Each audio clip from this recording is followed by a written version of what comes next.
नमस्कार, स्वागत है आप सभी का सांकेतिक भाषा के इस खास बुलेटिन को लेकर हाजिर हूं मैं कृतिका और मेरे साथ है मेरे सहयोगी शरद मुदगल, जो खबरों को सांकेतिक भाषा के जरिए आप सभी तक पहुंचाएंगे। तो चलिए शुरुआत करते हैं इस खास बुलेटिन की और सबसे पहले देख लेते हैं सुबह की सुर्खियां।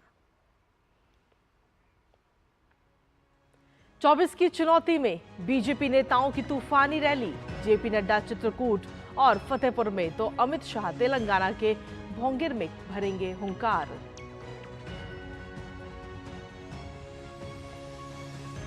चुनावी रण में विपक्ष ने भी लगाया एड़ी चोटी का जोर, राहुल गांधी तेलंगाना के मेडक और मल्काजगिरी में करेंगे जनसभा, तो मायावती की कन्नौज में होगी चुनावी रैली। वहीं अखिलेश यादव लखीमपुर खीरी में संभालेंगे कमान।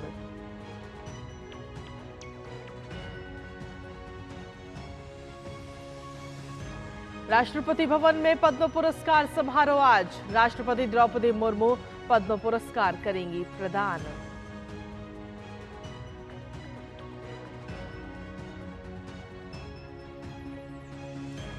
भारत दौरे पर आए मालदीव के विदेश मंत्री मूसा जमीर अपने समकक्ष डॉक्टर एस जयशंकर से करेंगे मुलाकात, द्विपक्षीय और क्षेत्रीय मुद्दों पर होगी बातचीत।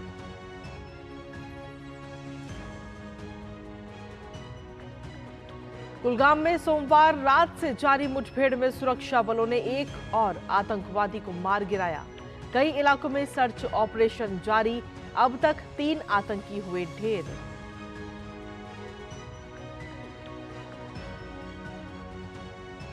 हज यात्रा के लिए यात्रियों का पहला जत्था रवाना, 285 हज यात्रियों ने नई दिल्ली से मदिरा के लिए भरी उड़ान। और खेल की खबरों में सनराइजर्स हैदराबाद की लखनऊ सुपर जॉयंट्स पर जीत के साथ प्लेऑफ से बाहर हुई मुंबई इंडियंस। आज धर्मशाला में पंजाब किंग्स और रॉयल चैलेंजर्स बेंगलुरु होंगे आमने सामने। और सुर्खियों के बाद अब खबरों में विस्तार से बात करेंगे, जहां 24 की चुनौती में भारतीय जनता पार्टी नेताओं की तूफानी रैली का दौर जारी है। भाजपा के स्टार प्रचारक और केंद्रीय गृह मंत्री अमित शाह आज तेलंगाना का चुनावी दौरा करेंगे। वो तेलंगाना के भोंगिर लोकसभा क्षेत्र में एक चुनावी जनसभा को संबोधित करेंगे और मतदाताओं से पार्टी के पक्ष में वोट की अपील करेंगे। भोंगिर लोकसभा सीट के लिए चौथे चरण में 13 मई को मतदान होना है। वहीं भाजपा के राष्ट्रीय अध्यक्ष जेपी नड्डा आज उत्तर प्रदेश में हुंकार भरेंगे। जेपी नड्डा पहले चित्रकूट धाम में एक जनसभा करेंगे और इसके बाद जेपी नड्डा दोपहर में फतेहपुर जिले में चुनावी रैली करेंगे। इस दौरान भारतीय जनता पार्टी के प्रदेश अध्यक्ष भूपेंद्र सिंह चौधरी भी साथ में मौजूद रहेंगे। वहीं चुनावी रण में विपक्षी नेताओं का प्रचार अभियान भी तेजी से जारी है। कांग्रेस के स्टार प्रचारक राहुल गांधी आज तेलंगाना में जनसभा करेंगे। राहुल गांधी की पहली जनसभा मेडक में होगी, तो वहीं मल्काजगिरी में भी चुनावी हुंकार भरते हुए वो नजर आएंगे। बसपा प्रमुख मायावती की अगर बात करें तो वो आज कन्नौज में चुनावी रैली करेंगी और इस सीट पर बसपा ने इमरान बिन जाफर को अपना उम्मीदवार बनाया है, तो वहीं समाजवादी पार्टी ने अखिलेश यादव चुनावी मैदान में है। भारतीय जनता पार्टी से सुब्रत पाठक प्रत्याशी हैं। वहीं सपा अध्यक्ष अखिलेश यादव आज लखीमपुर खीरी में चुनाव प्रचार करते हुए नजर आएंगे। अखिलेश यादव समाजवादी पार्टी के प्रत्याशी उत्कर्ष वर्मा के पक्ष में जनसभा को संबोधित करेंगे। लोकसभा चुनाव के छठे चरण के लिए उम्मीदवारी वापस लेने का आज अंतिम दिन है। आपको बता दें कि छठे चरण में 8 राज्यों केंद्र शासित प्रदेशों में 58 संसदीय निर्वाचन क्षेत्रों में 25 मई को मतदान होना है और इस चरण में उत्तर प्रदेश की 10, बिहार की 8, पश्चिम बंगाल की 8 सीटें, राजधानी दिल्ली की सभी 7 सीटें, ओडिशा की 6 सीटें, झारखंड की 6 और जम्मू कश्मीर की 1 सीट पर मतदान होगा। 7 मई को आपको बता दें कि होने वाला अनंतनाग राजौरी लोकसभा क्षेत्र का मतदान भी अब छठे चरण में 25 मई को होगा। वहीं राष्ट्रपति द्रौपदी मुर्मू राष्ट्रपति भवन में आज दूसरे नागरिक अलंकरण समारोह में आज पद्म पुरस्कार प्रदान करती हुई नजर आएंगी। देश की सर्वोच्च नागरिक पुरस्कार है पद्म पुरस्कार। इसमें 3 श्रेणियां हैं, जिसमें पद्म विभूषण, पद्म भूषण और पद्मश्री सम्मान दिए जाते हैं।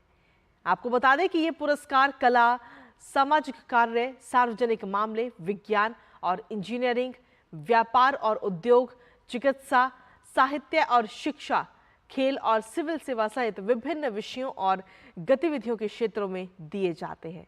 इन पुरस्कारों की घोषणा हर साल गणतंत्र दिवस के अवसर पर की जाती है। पिछले महीने 22 अप्रैल को राष्ट्रपति ने 3 पद्म विभूषण, 8 पद्म भूषण और 55 पद्मश्री पुरस्कार प्रदान किए थे।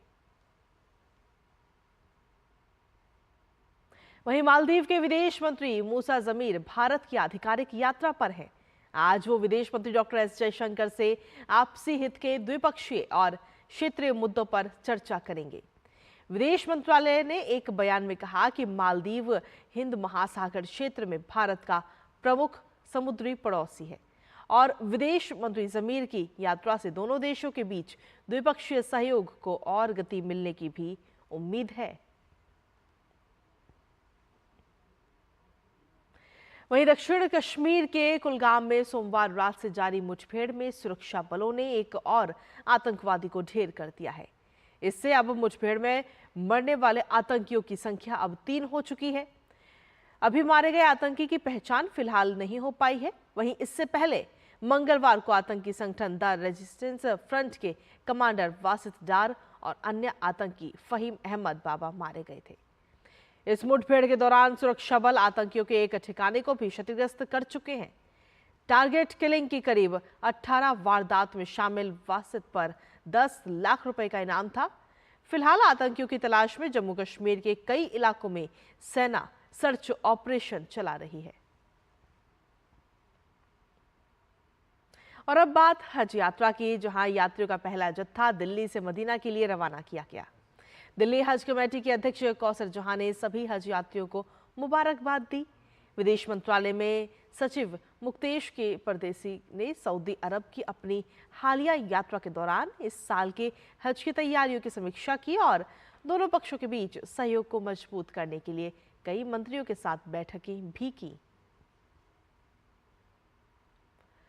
और अब बात खेलों की कर लेते हैं, जहां हैदराबाद की लखनऊ पर जीत के साथ ही मुंबई इंडियंस आईपीएल 2024 में प्लेऑफ की रेस से बाहर होने वाली अब पहली टीम बन चुकी है। मुंबई की टीम के पास 12 मैच खेलने के बाद 8 अंक हैं। दरअसल कोलकाता नाइट राइडर्स और राजस्थान रॉयल्स की टीमें 16-16 अंक लेकर आईपीएल 2024 की अंक तालिका में सबसे ऊपर है। तो वहीं अब सनराइजर्स की टीम 14 अंक के साथ तीसरे स्थान पर पहुंच गई है। इसका मतलब ये है कि मुंबई इंडियंस अब इन तीनों टीमों को पार नहीं कर पाएगी और ऐसे में मुंबई इंडियंस को अपने छठे आईपीएल खिताब के लिए अभी और इंतजार करना होगा। वहीं अगर आज की बात करें तो आईपीएल में आज पंजाब किंग्स का सामना रॉयल चैलेंजर्स बेंगलुरु से होगा। ये मुकाबला धर्मशाला में खेला जाएगा। मौजूदा टूर्नामेंट में दोनों टीमें अब तक 4-4 मैच ही जीत सकी हैं।